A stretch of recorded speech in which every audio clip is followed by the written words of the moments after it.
Halo semuanya, gimana kabarnya? Semoga di masa pandemik ini kita semua sehat-sehat ya.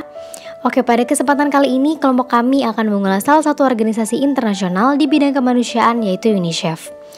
UNICEF pada awalnya merupakan program dana untuk anak-anak yang dibentuk pada tahun 1946 ketika banyak pemimpin dunia yang mulai khawatir dengan kondisi anak-anak akibat korban Perang Dunia Kedua di wilayah Eropa. UNICEF kemudian diberi mandat oleh PBB pada 1950 untuk terus memperluas fokus perhatiannya terhadap hak-hak anak. Lalu pada 1954 secara resmi, UNICEF menjadi cabang permanen dari PBB dan merubah nama dari United Nations International Children's Emergency Fund menjadi United Nations Children Fund. Lanjut adalah logo pada UNICEF. Dari awal berdiri pada 1946 hingga tahun 2016 lalu mengalami perubahan, mulai dari ikon anak-anak yang sedang minum susu yang merupakan tujuan utama UNICEF untuk memberikan susu kepada anak-anak di seluruh dunia, lalu berganti lagi untuk menyesuaikan tren visual yang berlaku pada masanya. Hingga kata-kata for every child yang dicantumkan dalam logo untuk menegaskan bahwa tugas utama UNICEF yakni melindungi hak setiap anak yang menjadi prioritas utama dari UNICEF ini sebagai organisasi yang memiliki impian utama untuk kesejahteraan anak-anak. Selanjutnya kita akan membahas mengenai fungsi dan peran UNICEF.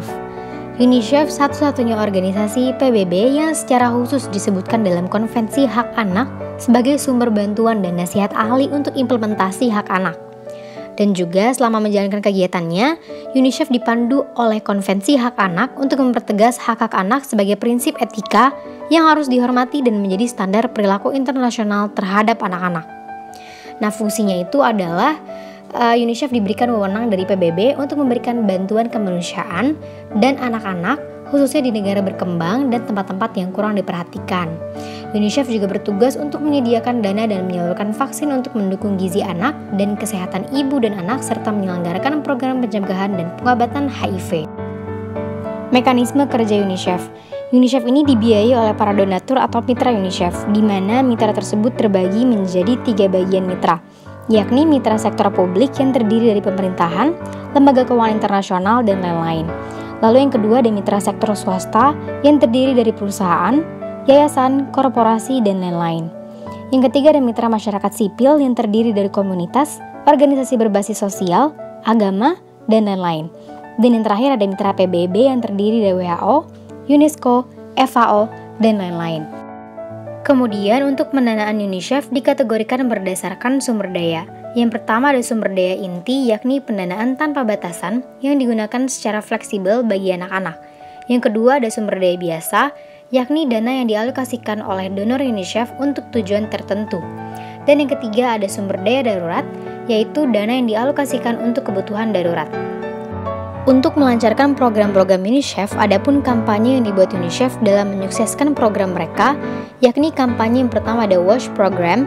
WASH atau Water, Sanitation, Hygiene adalah program yang diusung UNICEF untuk memberikan air bersih dan layak untuk dikonsumsi kepada anak-anak di seluruh dunia.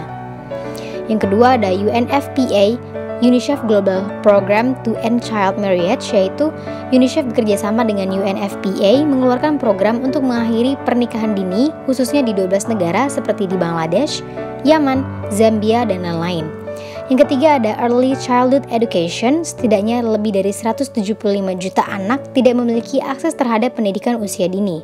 Nah, UNICEF ini bekerja sama dengan 129 negara untuk membuat prasekolah dasar dalam menyukseskan program penyediaan pendidikan pada usia dini dan memudahkan akses kepada anak-anak yang kurang beruntung akan pentingnya pendidikan. Dan yang terakhir ada 120 wheelchairs with school bags. Nah, program ini menyediakan 120 kursi roda beserta dengan tas sekolah untuk para penyandang disabilitas. Kampanye-kampanye tersebutlah yang membuat program-program UNICEF itu berjalan dengan sukses. Selanjutnya ada tantangan untuk UNICEF.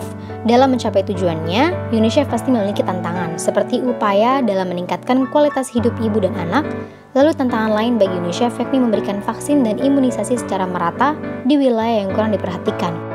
Saran untuk UNICEF diharapkan lebih aktif lagi dalam merangkul seluruh mitranya untuk bisa mewujudkan impian UNICEF untuk menciptakan dunia yang ditinggali oleh anak yang sehat dan kuat untuk menjalani kehidupan. Karena ada pepatah yang mengatakan tubuh yang kuat terdapat jiwa yang kuat. Terima kasih, sampai jumpa.